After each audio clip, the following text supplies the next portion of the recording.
Hello again.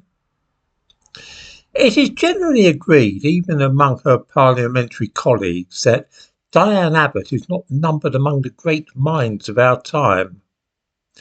Despite her modest intellectual abilities, though, she has certainly done all right for herself. Nobody can deny that she has, in the last 35 years, become a household name. But how did she get into this position?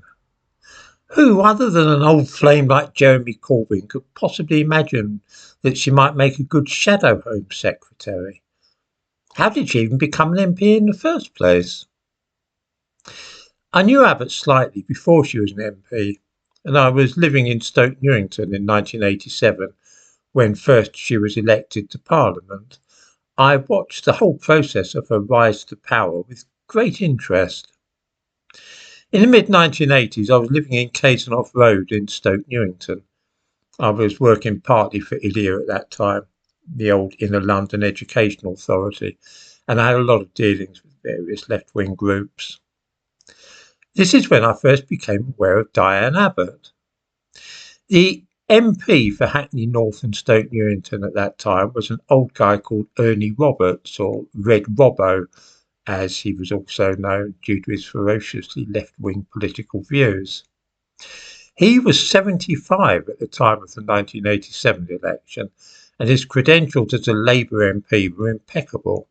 He had left school at the age of 13 in 1925 to work down a coal mine and had been a union activist his whole life. The only problem was he was white.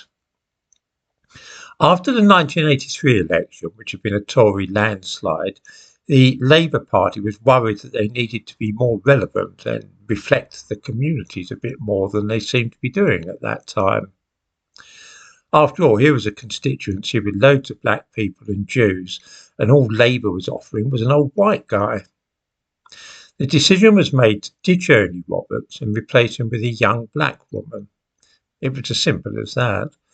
There was some debate at the time about whether a Jewish person might not be better, but when totting up the demographics, it was felt that black was definitely the best.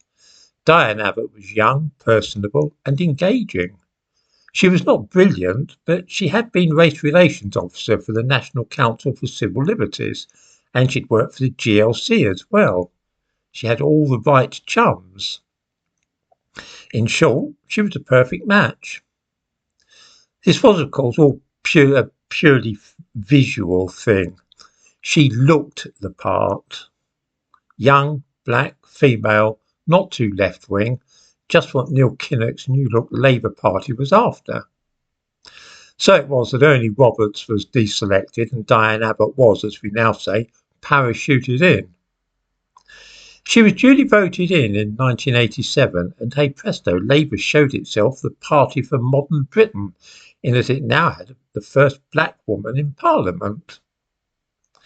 Her career has been plagued by all kinds of perceived idiocies and hypocrisies, and it's probably fair to say that had she been white, then some of these would have been enough to see her being deselected by her constituency.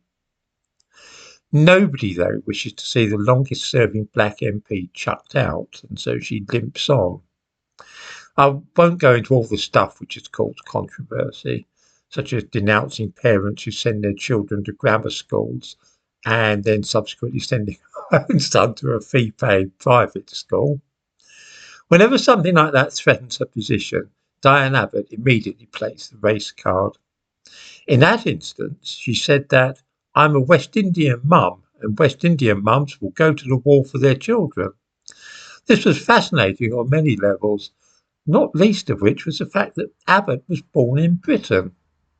We are frequently urged to regard people of Caribbean heritage born in this country as being simply British, and yet here was somebody born here who claimed she was really West Indian. Interesting. I suspect that Diane Abbot will stay as the MP for Hackney North until she's as old as Ernie Roberts was when he was kicked out. She is, after all, 70 now and likely to be 71 by the time of the next election.